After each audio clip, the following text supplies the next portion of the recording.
Sa isang panayam, ibinahagi ng aktor na si Edo Manzano ang kanyang saloobin tungkol sa relasyon nina Jericho Rosales at Janine Gutierrez. Ayon sa kanya, malakas ang kutob niya na may namumuong espesyal na ugnayan sa pagitan ng dalawa. Hindi umano may kakaila ang closeness at chemistry na ipinapakita nila, maging sa publiko man o sa kanilang trabaho. Dagdag pa ni Edo, tila natural ang pagiging malapit ng dalawa sa isa't isa, bagay na kapansin-pansin ng marami.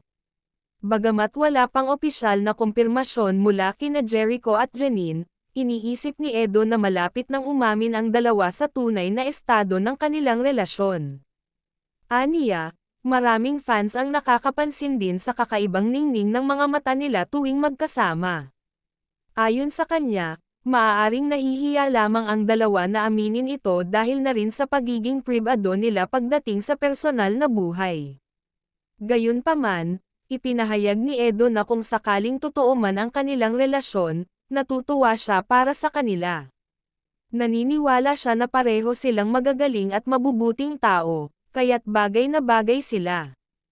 Ayon pa sa kanya, deserving silang pareho sa isang masaya at matagumpay na relasyon.